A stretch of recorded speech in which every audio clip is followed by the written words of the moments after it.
আসসালামু আলাইকুম। সবাই কেমন আছেন? আশা করি সবাই অনেক ভালো আছেন। তো আল্লাহর অশেষ রহমতে আমিও খুবই ভালো আছি। তো আজকে আপনাদের সাথে খুবই মজার একটি ঝাল চাপড়ি শেয়ার করব। তো পেঁয়াজ, মরিচ, ধনিয়া পাতা কুচি দিয়ে এই চাপড়িটা বানাবো।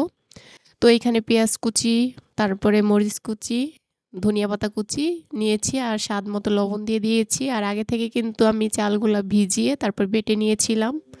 বেটে নিতে পারেন অথবা ব্লেন্ডারে ব্লেন্ড করেও নিতে পারেন। আমি বেটে নিয়েছিলাম। একদম মিহি করলে কিন্তু চাপড়িটা খেতে ভালো লাগে না। একটু আধা ভাঙ্গা করলে ভালো লাগে।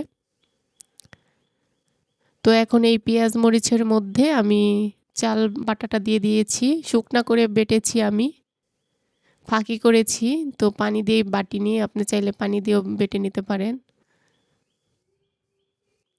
তো এখন একসাথে ভালো করে পেঁয়াজ, মরিচ, ধনিয়া পাতার সাথে মিক্স করে নিতে হবে।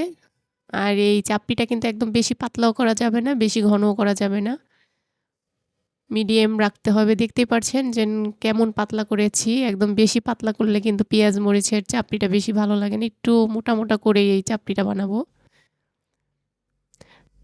আমার কিন্তু চাপড়ির গোলাটা কিন্তু মাখা হয়ে গেছে। এখন আগে থেকে তাওয়া বসিয়ে রেখেছিলাম গরম হওয়ার জন্য। এখন চাপড়িগুলার ব্যাটারটা দিয়ে তারপরে আমি একদম চারদিকে মেলে, মেলে দিয়ে দিব। যতটা সম্ভব পাতলা করে দিব। আর পেঁয়াজ মরিচের চাপড়িটা কিন্তু অতটা পাতলা করা যায় না। তো যতটুকু সম্ভব পাতলা করবেন তাহলে একটু মচমচে হবে, খেতে ভালো লাগবে। তো হয়ে গেছে, আমি এখন তুলে নিব।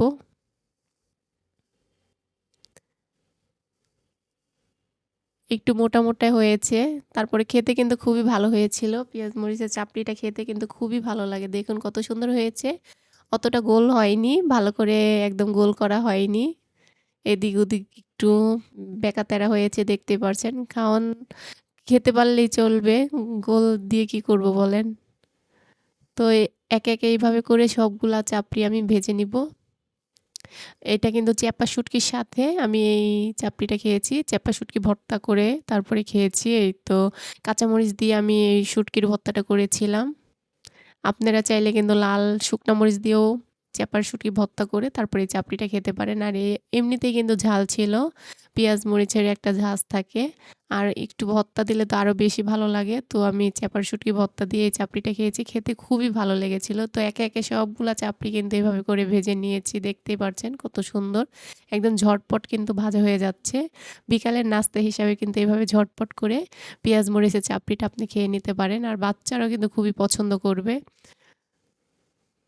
তো সবগুলা চাপটি আমার ভাজা হয়ে গেছে। এখন আমি শুটকির ভর্তাটা করব। এইটা আমার গাছের কিষ্টমরিচ দিয়ে আমি এই শুটকির ভর্তাটা করেছিলাম। চেপার শুটকি ভর্তা। আর কাঁচামরিচ দিয়ে করেছি। কাঁচামরিচের ভর্তাটা খেতে ভালো লাগে। আর শুকনা মরিচের ভর্তাটা দেখতে সুন্দর কিন্তু খেলে কিন্তু অনেকটা গ্যাস হয়। তো সেজন্য আমি এই আমার গাছের কিষ্টমরিচ দিয়ে এই ভর্তাটা করেছি।